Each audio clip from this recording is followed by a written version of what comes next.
Many years ago, in a quiet town where everyone seemed to know each other, there lived a young man named Daniel.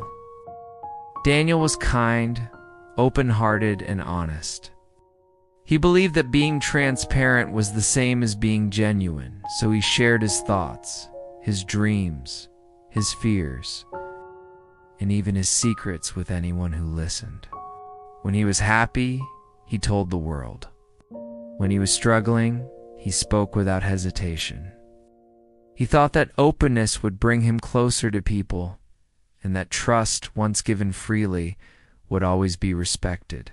At first, this belief made Daniel feel light and free.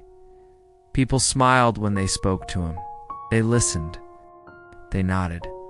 Some offered advice, others offered sympathy. Daniel felt understood, but slowly, quietly, something began to change.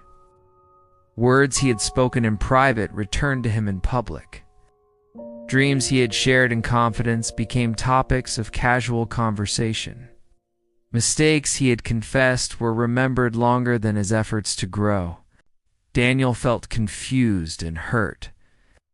He asked himself why honesty, something so pure, could bring so much pain. One evening, after a long and disappointing day, Daniel met an old man sitting alone on a bench near the river.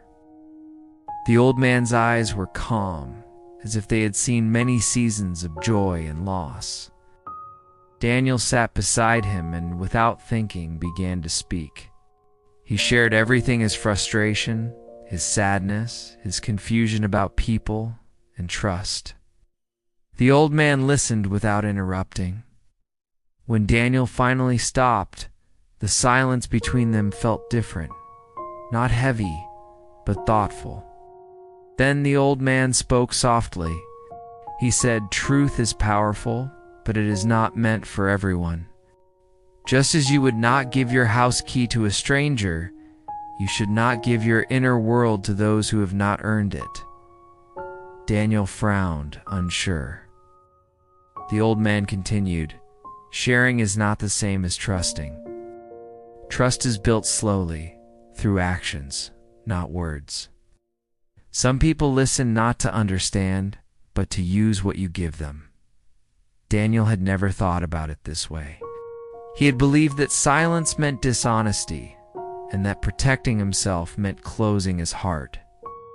The old man smiled gently and said, "Silence is not weakness, it is wisdom. Not every thought needs a voice. Not every feeling needs an audience.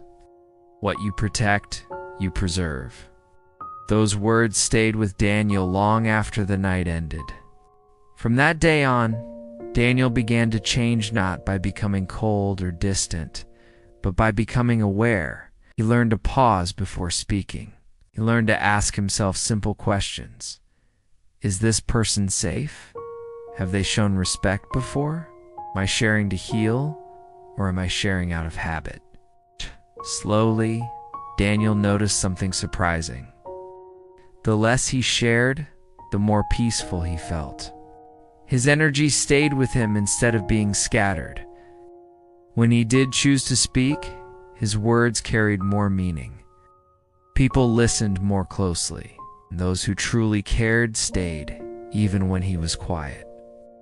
Daniel also realized that his strongest moments often happened in silence. In silence, he could hear his own thoughts clearly. In silence, he could understand his emotions without outside noise. In silence, he grew stronger. He still trusted, but now his trust had boundaries. He still loved, but his love included self-respect. Daniel discovered that not everyone deserves access to your struggles, your plans, or your healing process. Some people only deserve the results, not the journey. As time passed, Daniel became more confident, not because others approved of him, but because he approved of himself. He understood that privacy is not secrecy, and self-protection is not selfishness. True strength, he learned, comes from knowing when to speak and when to stay silent. The world did not change, but Daniel did, and that made all the difference. So remember this lesson. Don't share everything. Guard your heart. Choose your listeners wisely. Let your growth happen quietly. Because not all seeds grow well in open air.